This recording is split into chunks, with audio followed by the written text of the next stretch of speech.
اور جہاں ممکن نہ ہو اور قرینہ موجود ہو تو پھر مجاز کی طرف جاتا ہے، حقیقت کی طرف نہیں جاتا۔ تو ایسا کیسے جمع ہو جائے گا کہ لفظ کے ایک لفظ سے ذہن حقیقت کی طرف بھی ذہن جاتا ہو اور مجاز کی طرف بھی جاتا ہو؟ اس طرح ممکن نہیں ہے دونوں کا جمع ہونا۔ جب عرف و عادت میں ایک ہی لفظ سے حقیقی معنی اور مجازی معنی دونوں جمع نہیں ہو سکتے تو جمع بین الحقیقت والمجاز بھی جائز نہیں ہوگا۔ کوئی دوسری دلیل سمجھ میں آ گئی؟ جی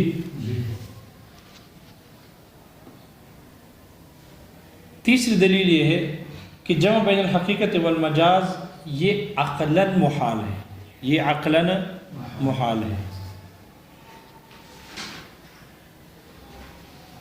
دیکھو عقلی طور پر جمع بین الحقیقت والمجاز میں 4 صورتیں ہوں گی۔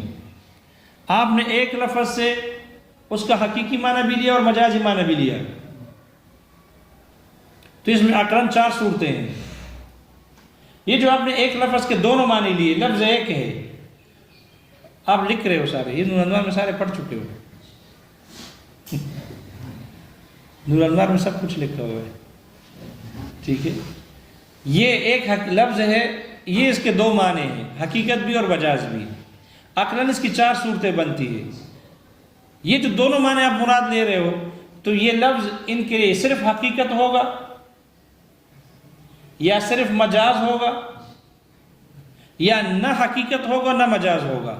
ان دونوں معنوں کے لیے یہ لفظ جب آپ نے دونوں معنی جمع کر دیے تو ہم لفظ کو کیا کہے کہ یہ حقیقت ہے یا مجاز ہے؟ تو ایک احتمال یہ کہ یہ حقیقت ہے، دوسرا یہ کہ یہ صرف مجاز ہے، تیسرا یہ کہ یہ نہ حقیقت ہے نہ ہی مجاز ہے، اور چوتھا یہ کہ حقیقت بھی ہے اور مجاز بھی ہے۔ عقلاً یہ 4 صورتیں بنتی ہے جب دونوں معنی مراد لیں۔ یہ محال اس لیے لازم آ رہا ہے، عقلاً اس لیے محال ہے کہ جو عقلاً 4 صورتیں بن رہی ہے، اس میں پہلی صورت یہ ناجائز ہے۔ کیسے؟ اس لیے اگر آپ لفظ کے حقیقی معنی بھی ہے اور مجازی بھی ہے تو آپ کہو گے کہ یہ لفظ حقیقت ہے، لفظ حقیقت ہے، حقیقت ہے، باقی معنی اس کے حقیقی اور مجازی دونوں مراد ہے، لیکن لفظ حقیقت ہے۔ تو آپ نے جب لفظ کو حقیقت قرار دیا تو اس کے معنی موضوع لہو کو ترجیح دے دی، معنی کیونکہ یہاں تو دونوں معنی ہیں نا، معنی موضوع لہو بھی ہے، معنی غیر موضوع لہو بھی ہے۔ آپ نے معنی موضوع لہو کو ترجیح دے کر اس کے لفظ کو حقیقت قرار دیا، تو مجاز کو کیوں ترجیح نہیں دیا آپ نے؟ معنی غیر موضوع لہو کو کیوں ترجیح نہیں دی؟ آپ اس ایک ترجیح بلا مرجح لازم آ رہا ہے، اس لیے کہ آپ نے لفظ کے معنی موضوع لہو کو ترجیح دے کر اس کے لیے لفظ کو حقیقت قرار دیا بغیر دلیل مرجح کے۔ آپ نے غیر موضوع لہو کو ترجیح کیوں نہیں دی؟ اس لیے یہ لفظ کو صرف حقیقت قرار دینا باطل ہے۔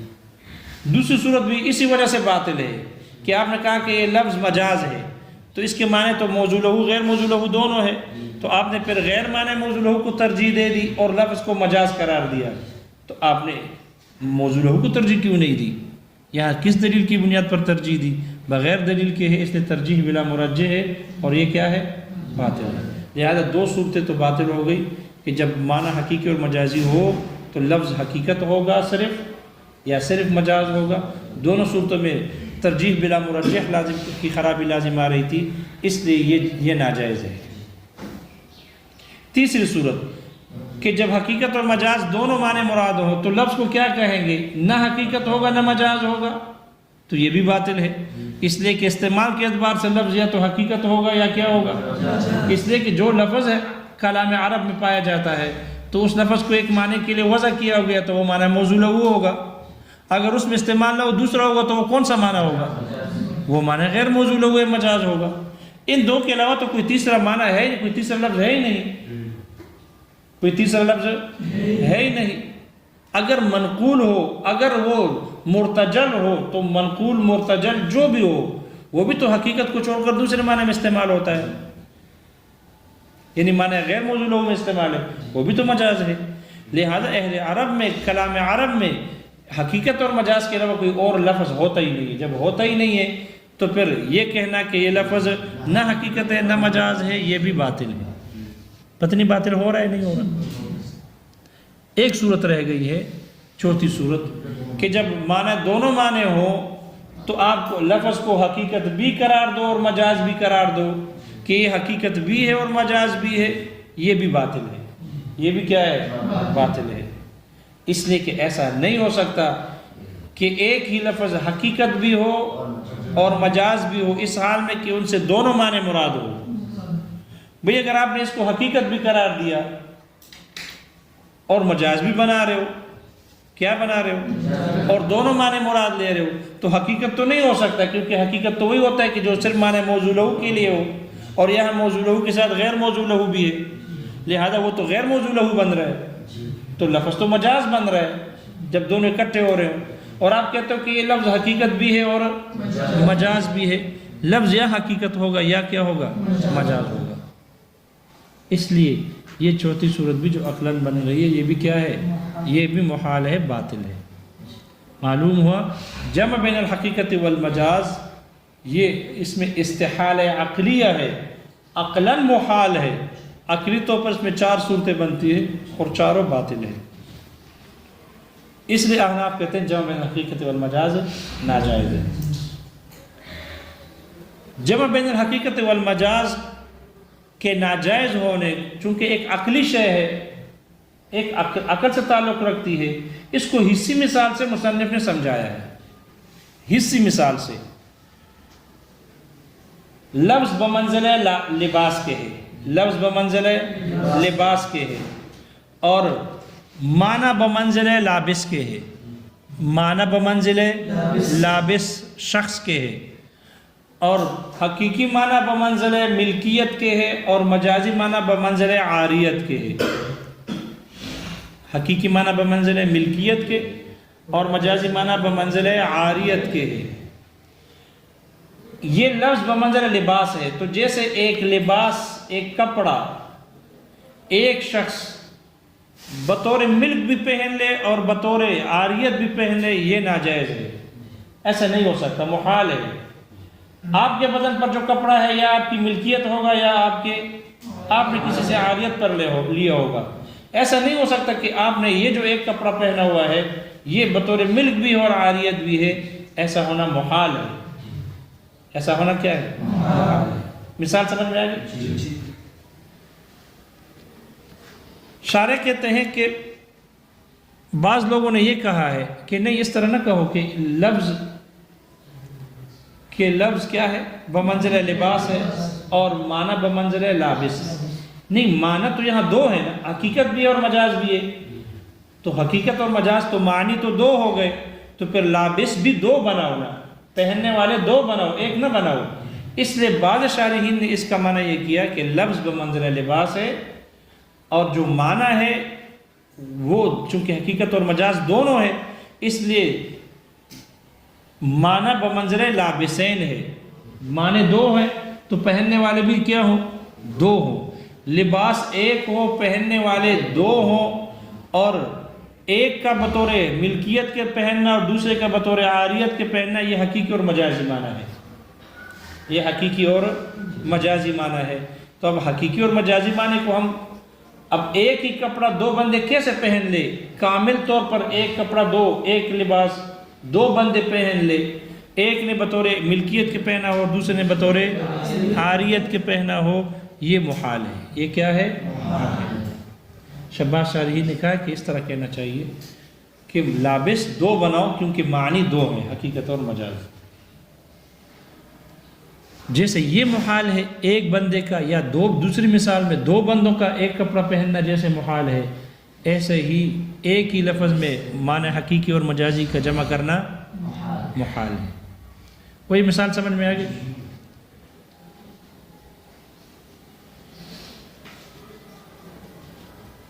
شارح کہتے ہیں یہ جو ہم نے مثال دی ہے، یہاں جو شارح ہے نامی، یہ کہتے ہیں یہ ہم نے مثال دی ہے استحالے کی، کہ دونوں کا جمع کرنا محال ہے، اس کی ہم نے ایک مثال ذکر کی ہے، ہم نے علت نہیں بیان کی۔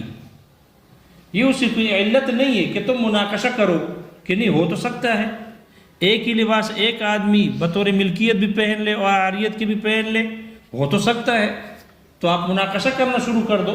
مناقشہ نہ کرو، ہم نے صرف محال ہونے کی بطور ایک مثال ذکر کی ہے کہ ایک ہی کپڑا ایک بندہ بطور ملکیت بھی پہن لے اور عاریت بھی پہن لے، یہ محال ہے۔ ہم نے صرف مثال ذکر کی ہے، ہم نے علت بیان نہیں کی کہ آپ ہمارے ساتھ مناقشہ شروع کر دو کہ نہیں ممکن تو ہے، مناقشہ نہیں کر سکتے۔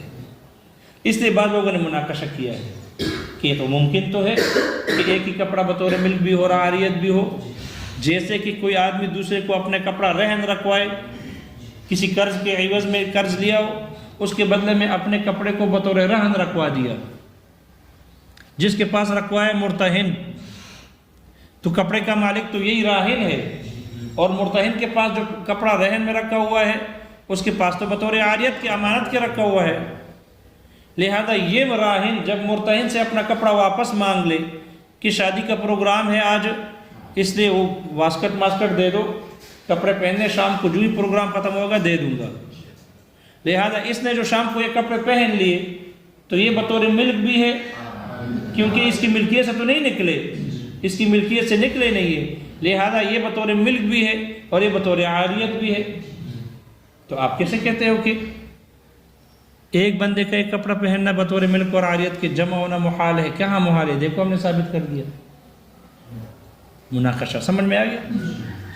اس لیے شارع نے تو کہا کہ مناقشہ نہ ہو، لیکن اس کا جواب نور انوار نے دیا ہے کہ اس بندے نے جو کپڑا پہنا ہے یہ بطور ملکیت کے ہے، عاریت کے نہیں ہے، یہ بطور ملک ہے، عاریت کے نہیں ہے۔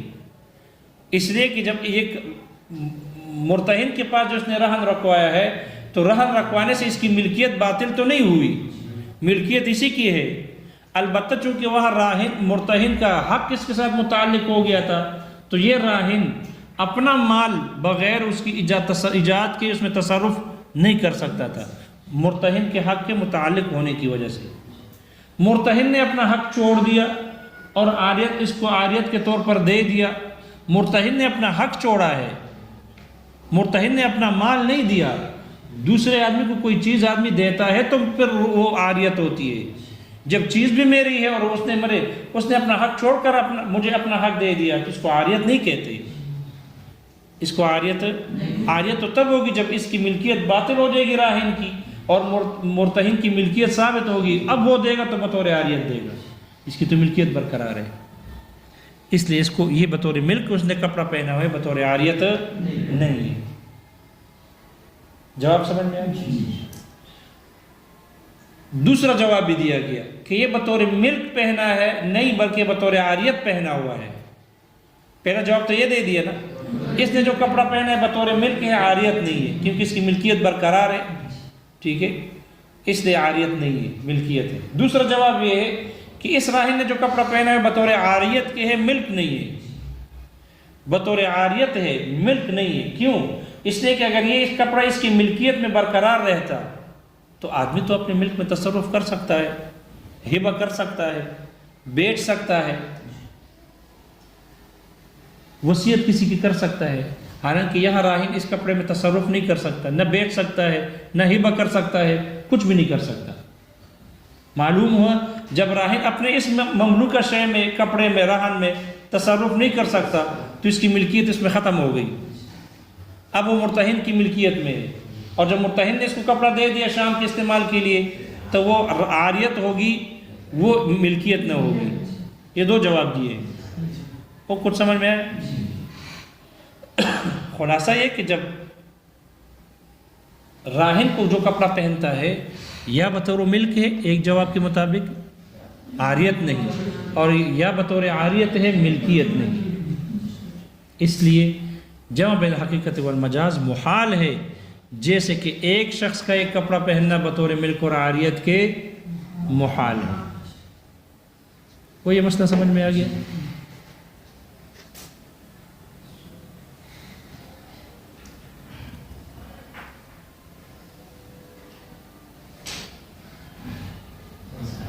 یہ ٹھیم میں برکت کیوں نہیں ہے؟ کہاں زیادہ ہو گیا اللہ کے بندے؟ اوپر دیکھو 2 لائنیں، باہر کسی کو نہ بتاؤ، باہر کسی کو نہ بتاؤ کہ ہم نے صرف 2 لائن پڑھے۔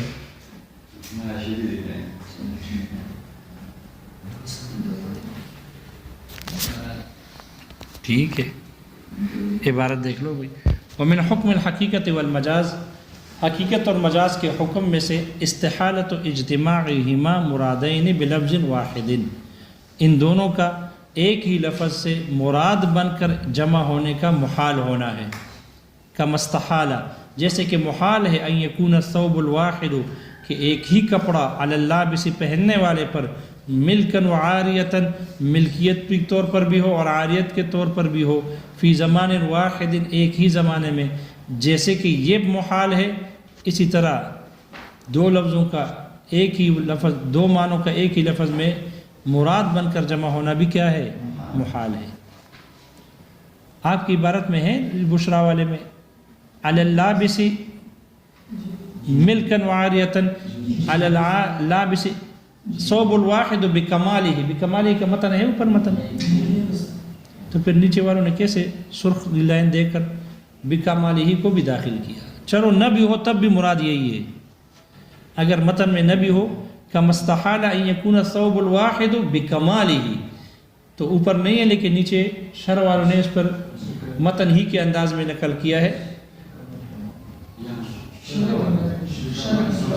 متن میں ہے، اوپر متن میں، ہم اوپر کی بات کر رہے ہیں، نیچے تو ہے لیکن اوپر کی بات کر رہے ہیں، تو اگر نہ بھی ہو تب بھی مراد ہے، ٹھیک ہے، اس لیے کہ